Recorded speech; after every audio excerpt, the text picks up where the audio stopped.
There was a time when I was using public bathrooms more than my own. Not so much anymore, and I'm not really going to explain why. Let's just say it was, traumatic.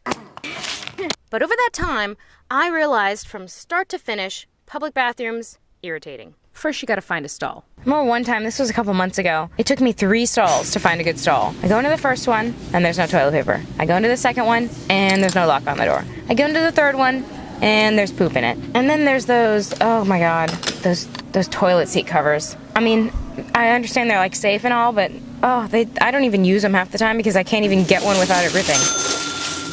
But it takes me like 80 tries to get a good one. Even if I grab one just really slow. And then you have like 80 ripped ones on the ground there. What a waste. And I know I may be like doing it wrong, but still, you know, how was I supposed to know that? And then there's always the kids that, you know, the parents bring them in. And I know people have kids and I understand, but I don't want to hear it. One time actually, this was about a month or so ago. There was this woman and her child, and you can hear it so faintly. As she walks out the door, she's like, "You little brat." I love that. Stop it. No, Mommy, I don't want to do. I can spank you again. How would that be? And here's the thing that really gets me the most about public bathrooms is the handicap stall. Now, okay, I always go for the handicap stall too. It's nice, it's big, I'll admit that. But people like pull on it, and you know, have this happened to you? You're going to the bathroom and someone is like slamming at the door trying to get it open. It's like, really, it's locked. And then there's of course there's the family bathroom, which I always use. If there's the family bathroom, if it's open, I'll check, I'll see, because I want to be alone in the bathroom. Come on, I always check the family bathroom. But I mean, if it's locked, I'll pull it once, it's locked, okay, on my way. People will jam on that door. Is it open? I mean, like, really? And then of course, when I don't get the chance to use the family bathroom, I have to walk out of the stall.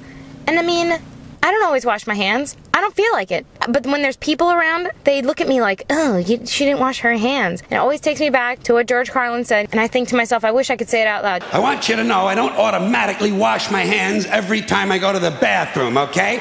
Can you deal with that? Sometimes I do, sometimes I don't.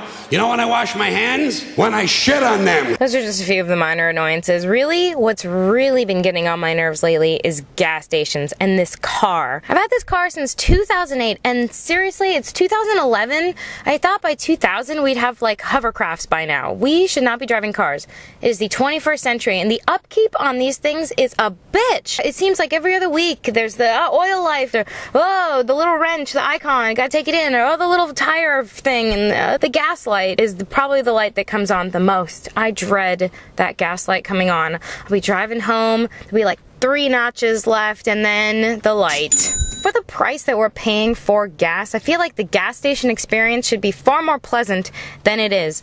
There are so many things. Have you ever done the good old-fashioned, I'll get gas in the morning? You know, you have enough to make it home, you're good, you'll wake up early enough, you'll have enough time, boom, you're gonna get gas in the morning, you're gonna do it. And then in the morning, you're making great time, leaving at your usual time, get in the car, oh my god, I don't have any gas. And then there's it's okay, you can still make it. And thus, the irritation of getting gas.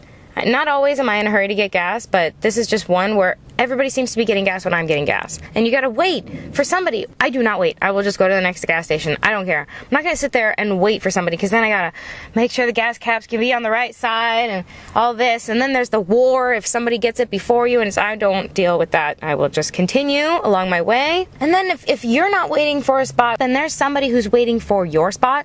One time I was just pumping gas. The gas station wasn't even full, and this lady was waiting for my spot. It's like, lady, do you not see the others? Look at all these open spaces, lady. I don't know why you were waiting for that spot. Oh my god, the stress.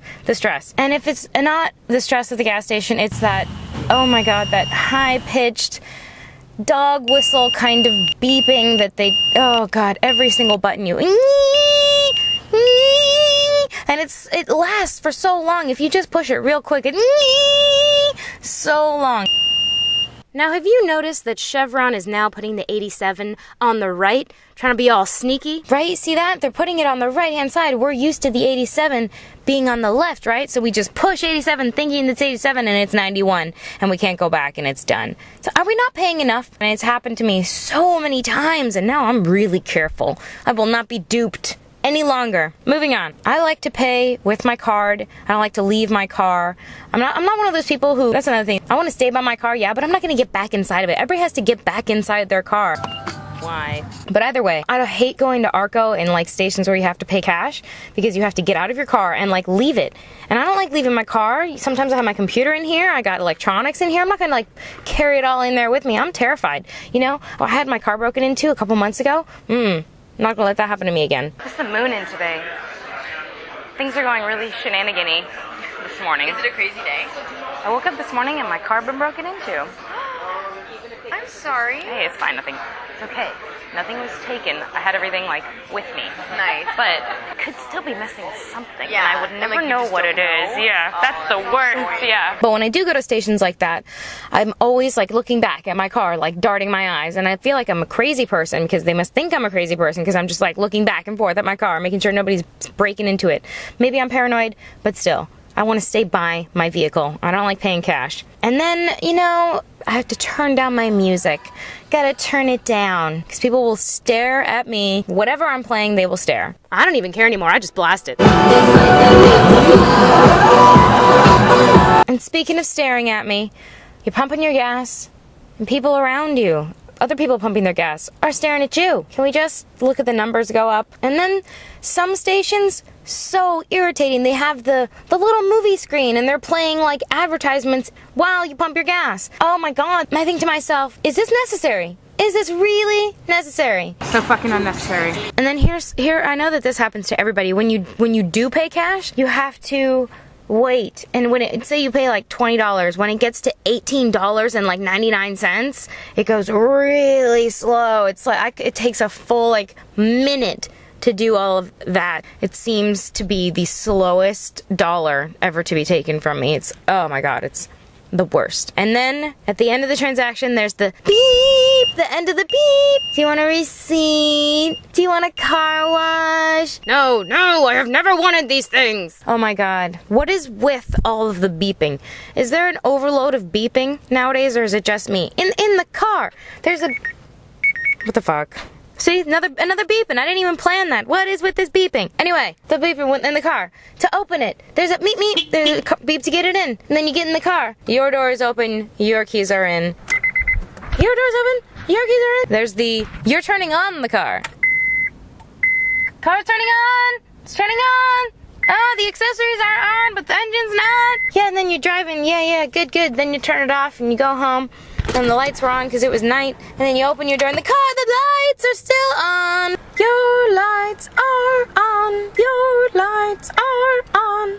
There's the ever so famous, you're not wearing your seatbelt. I gotta tell you, the you're not wearing your seatbelt beep is one of the most irritating beeps I've ever known. One time my sister was sitting in the passenger seat and I was I don't care if you die, just put on your seatbelt. And you know, it's really irritating sometimes because I'll just put a lot of stuff in the passenger seat and it just thinks that there's somebody sitting there because it's heavy enough for it to be a person. I will wear my seatbelt out of safety concern. I do not need your 2 cents. Car, I have a mind of my own. Seatbelt, seatbelt, seatbelt, and then it goes faster. Seatbelt, seatbelt, seatbelt. Too many beeps. Too many beeps. I know I sound like a really angry person, and I know it's stupid to let these inane things bother me so much. Well, I'm sorry.